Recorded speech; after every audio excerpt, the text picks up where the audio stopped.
Mrs. Gandhi, can you imagine any circumstances in which you might once again become Prime Minister of India?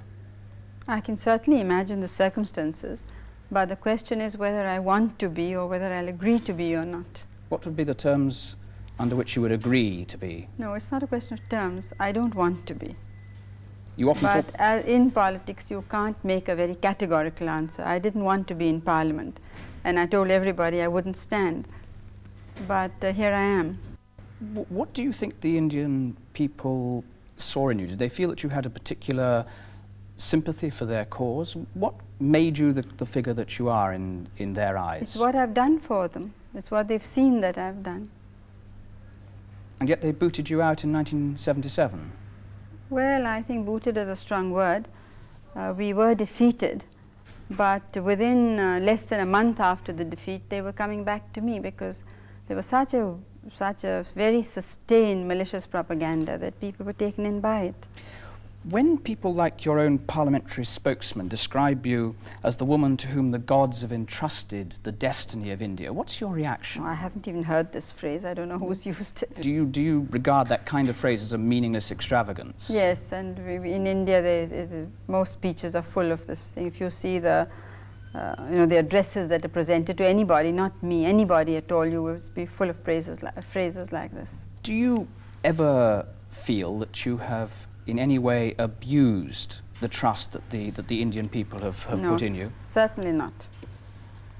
I'd like, obviously, because that's a question directed towards the state of emergency, which you declared in 1975, when you gave yourself very great powers, and you explained, if I'm right, when you wrote to the President requiring the permission to carry out the state of emergency, information has reached us which indicates that there is an imminent danger to the security of India.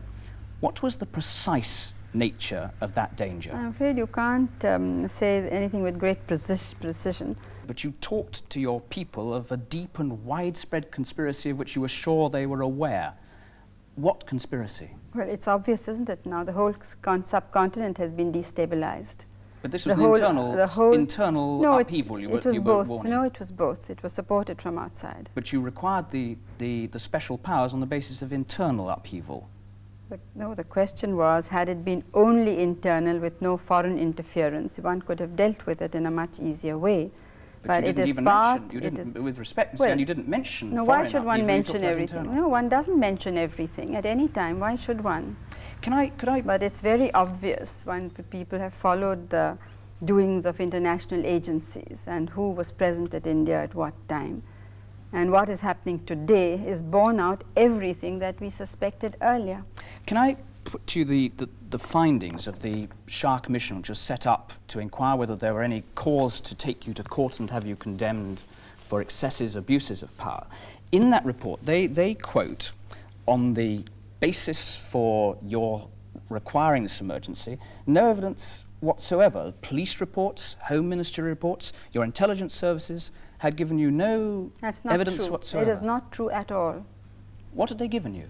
What had they told you precisely? It's not a question they're telling me. I'm Prime Minister. I have the business to know. And all reports do not come through police. They come through other heads of other states and very many other agencies. But they also had given those reports. How did Justice Matthew know, for instance? Why? And many other people who spoke at that time. This report is an entirely prejudiced, one-sided report. They've completely ignored whatever people had to say on the other side. Most of the people who have given evidence are government servants whose whole livelihood and future depends on what they said here. Do you not respect Justice Shah? He was, after all, a former Chief Justice of India, Supreme Court judge? Who had expressed himself very strongly against me and my policies before being appointed. What had he said? He had made speeches against us. Recorded speeches against you? Well, not me personally, but against our policies. And he appeared against us when we, there was a, in fact, the Parliament wanted to impeach him at one time. Did he not? It's not the reality is that he found against you in the courts on one occasion.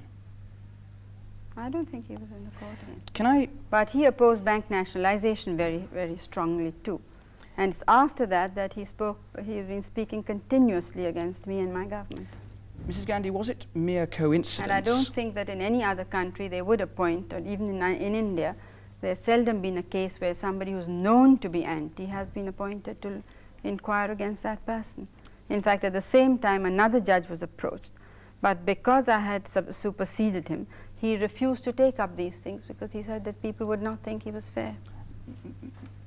Mrs. Gandhi, was it mere coincidence that at the same time the Allahabad High Court had said that you could stay in office as Prime Minister provisionally, but had found you guilty of electoral malpractice, and that therefore there was a serious risk that you would not be able to remain Prime Minister? Was that just coincidence that this came at the same moment? No, it was not a coincidence.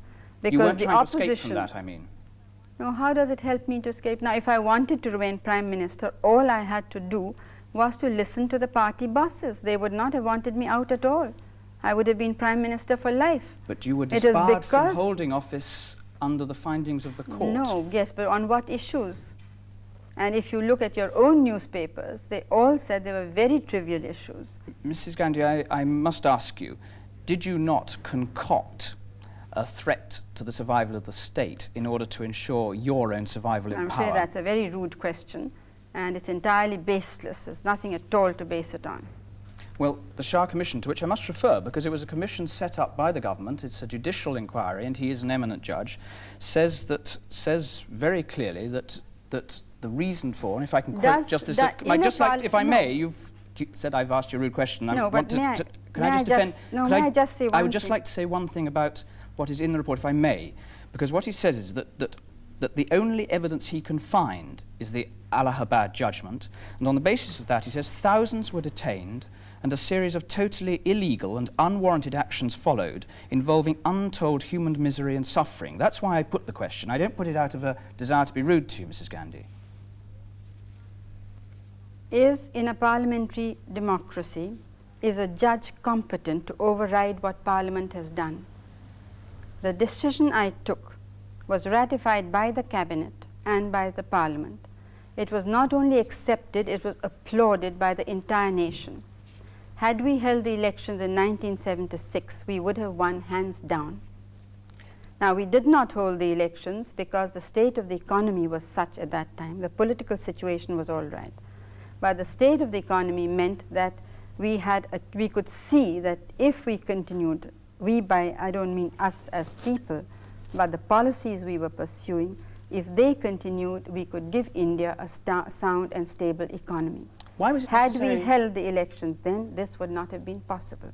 Therefore, we jeopardized our political future and chose giving political stability economic stability and soundness to India, rather than saying, well, let us be sure of our election. Why then was it necessary to imprison Mr. Morarji Desai, who then became Prime Minister of India? Was he an economic threat to the state? No, these were the people who were destroying democracy. Destroying democracy? Destroying democracy. How? Because, well, I'm sorry that you people have such short memories, but because they felt they could not win an election, they said, we must take the battle to the streets. Mr. Morarji Desai is on record in an interview having said, we are going to surround the Prime Minister's house, we are going to surround Parliament, we will see that no business is done. That the Prime Minister cannot come out, nobody can go in. Another member of the opposition, now a minister, said that if we cannot win by the ballot, we shall win by the bullet. Somebody else incited the police and the army. That was J.P. Naran, who said disobey illegal orders. He said, why couldn't you have taken, why could I just ask you, why couldn't you have used the law that you already had available to you to arrest these people if they were breaking the law? I'm afraid, you see, India is not a small country like the UK. It is a very big country and very complex problems. And in the whole country, they had created an atmosphere of extreme indiscipline, so that somebody like Mr. Galbraith said it seems to be a functioning anarchy, but it was not functioning, it was becoming an non-functioning anarchy. And at that moment, if we had not stopped it, India would not have survived. Now, unfortunately, the dealings of the present government are taking India along that path once again. The only difference is that because we left a very sound economy, that momentum is sustaining the government. Why was it necessary to remove from every individual in India, and in particular from the tens of thousands who were put in prison, their right to go to court and put their case, their right indeed to know why they'd been detained? Why did you remove those rights? Well, I would like to say with all respect that all this is happening today. There is no emergency in India, but 23,000 teachers who are non-political have been arrested for merely non-violent, peaceful demonstrations for certain demands. But that isn't a justification, surely, for what happened under you. No, but you have to see that if some things are happening all the time, it's not necessarily that something happened in emergency. If the police have indulged in excesses, they have been doing so before, during, and now, since But this is a different case I'm going to do. Your Home Minister said at the time, and I think rather neatly, if perhaps cynically pinpointing the issue, no fundamental rights, he said, have been taken away from any individual, just their right to go to court to enforce their rights. Now that was under the special powers that you took. That was, but it We're not talking about abuse by minor officials, we're talking about state policy. That is true, but it was just for a very limited period. And we have in wartime a lot of political rights and civil rights are taken away from people, and this for India was as serious as a war period, because it did threaten our very survival. Why was it necessary, Mrs. Gandhi, to forbid newspapers to report the speeches of MPs in Parliament? No, I think censorship was not properly managed, and initially we thought it would be for a very brief period and some code of conduct would be worked out. That's remarkable, I think. But you say the purpose of pre-censorship, this is government regulations, is to guarantee certain safeties for the state. The chief censor must see everything that's published, and speeches of members of Parliament must not be published in any manner or form. Only speeches of ministers. I mean, was that necessary to defend India from collapse? For a short period, yes, because as I said, the situation was more or less going out of control, and it was necessary. There is which developing country has been able to go ahead. Only India has tried this experiment of having social and economic changes through peaceful and democratic means. Now, when these means were threatened, we took a temporary measure. It was I who revoked. I declared the emergency, but also I who revoked immediately it. Before the elections, 21 months later. Well, certainly, but then I did hold the elections. I don't think there's a single instance in world history of this happening. The Shah Commission concluded that the reasons for the measures... I haven't ended at all, because since you're talking about the press, I would like to say something about the press here.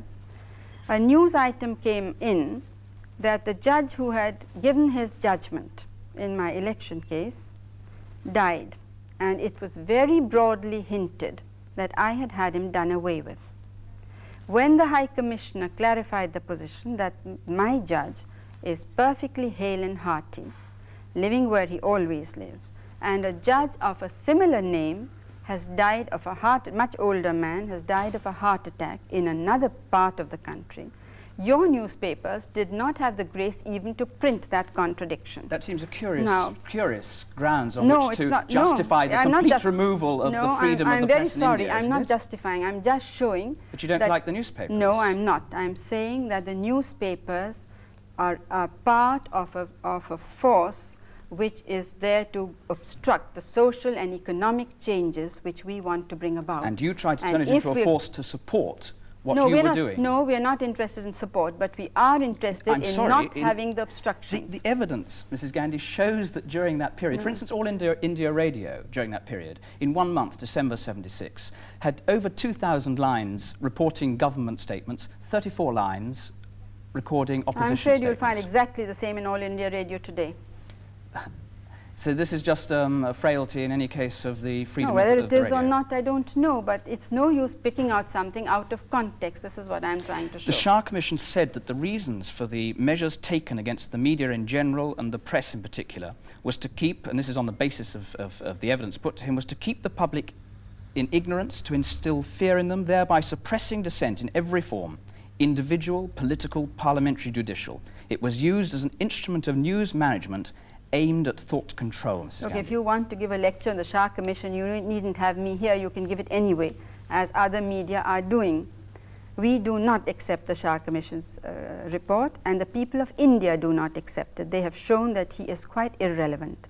his remarks and his findings to the situation which prevailed earlier and the situation which prevailed during the emergency, before the emergency, or after.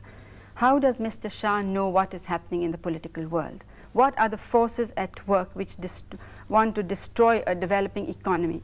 Is a judge competent to decide that? Then why have democracy? Why have elections? Why have political people in power? It was a commission of inquiry which a lot of democracies No, it was not. use. It was a purely vindictive action by the present government. It's very interesting that of the cases referred to the Shah Commission, they did not want to inquire into any cases except those against me or those whom they considered my supporters. They did not even record the evidence or of those who said anything in my favor. He just said this is irrelevant. In the courtroom itself, they had a picked crowd which jeered us. Anybody who wanted to, I mean, we didn't want cheering, but if anybody did, that person was thrown out. I mean, when you take up a thing, you should try and find out the whole background and what has actually happened. I mean, to us, it doesn't matter what the British media says. It's quite irrelevant to India. But it shows that you are divorced from the facts and divorced from what the people are thinking. And if you don't, if you're not bothered about what the people are thinking, then you shouldn't talk about democracy. I certainly am bothered what the people are thinking, and of course one's concerned to try and establish the basis on which they might or might not hold particular judgments. And that's why I'd like to ask you about the 20 months of your special powers. There were, I won't need to remind you, I think some 8 million people who were sterilised. More than 250. This is not, I'm sorry, this is not any, this figure has not been borne out by anybody in any commission. There is evidence to suppose that very large numbers of people were sterilised. But it's been, voluntarily. it's been alleged that there was widespread compulsion. If there was compulsion at all, for the purposes of argument, what would be your reaction to compulsory sterilisation? I have expressed myself in government statements as well as privately that I'm not for compulsion. Records from the time, from the Chief Secretary of the Government of Uttar Pradesh. Government attach highest importance to achievement of family planning targets. Failure to achieve monthly target will result in stoppage of salary, suspension and severest penalties. Other states, all eligible cases for sterilisation in my office and department have been sterilised. Persons who have refused to get themselves sterilised have not been paid their salaries. The evidence surely, Mrs. Gandhi, that a combination of intimidation, coercion, economic sanction, not giving people licences, not giving people rights to free education and health and so on, were used by officials throughout India to force people, in effect, to have sterilisation. Yes, they were. Those are major, wide-scale excesses then, aren't they? No, I don't think so. And furthermore, now people realize that if our population goes up at the rate which is going, their children won't be alive. They won't have enough food or education or any of those rights. Do you accept no responsibility at all? I have accepted all responsibility because I happen to be head of the government. But you believe there was nothing. No, you see, you cannot be categorical about these things. Certainly mistakes, when you take up any major program, mistakes will take place, but there was a very large force working against us, which was determined to use anything it could against us, and I think that they played a very large part in creating these so-called excesses. A lot of them seemed to be in prison. You had tens of thousands in prison. There were endless more forces against you, trying to destroy you, Mrs. Gandhi. The most of the people in prison were smugglers, hoarders, black marketeers, not dacoits. Academics, students, teachers, politicians? No, they were politicians, but not many academics or students. Well, the evidence... Unless they were in the Naxalite movement or something like that. Under what? You have some, you are accepting without question a particular evidence which has not yet gone to court, which is sub judice, and which we do not accept. Under what conditions now would you justify imposing a similar state of emergency? Would you do that if you were in charge in India now, where you said there's chaos and terrible problems? Would you do it now? No, because today's chaos is created by the government. You don't think it's quite a different situation. As I said at that time, as you said, that had we taken action in what you think is legal earlier on, maybe all this would not have been necessitated. And this is why I feel that I was at fault in this, that I did not take action earlier on. But we felt that Elections were not far off, and we could wait till the elections. We didn't know that these people would precipitate the situation as they did. We knew that in elections we may or may not win. You don't but rule it out didn't another matter. state of emergency in India? No, as I'm saying today, there is a state of emergency. It is not legal, it is not constitutional, it doesn't have parliamentary sanction. But in every other way, there is a state of emergency. If Justice Mr. Shah says that the people are in fear, you have only to go and walk the streets of Delhi today, or Calcutta, or any city. And whereas that time, only those who were in fear, who were doing something antisocial. But today, it is the common citizen, the poor man, who's in fear. What then do you expect the future of India to be, Mrs. Gandhi? Well, the future of India is for us to decide, and we will fight it out in India. I don't think it's anybody else's business. You, of course, are soon going back to face criminal charges on the basis of the Shah Commission's allegations. On the basis of that evidence, I'm obliged to ask you, why would it not serve the interests of truth and justice for you to be found guilty? Because I'm not guilty.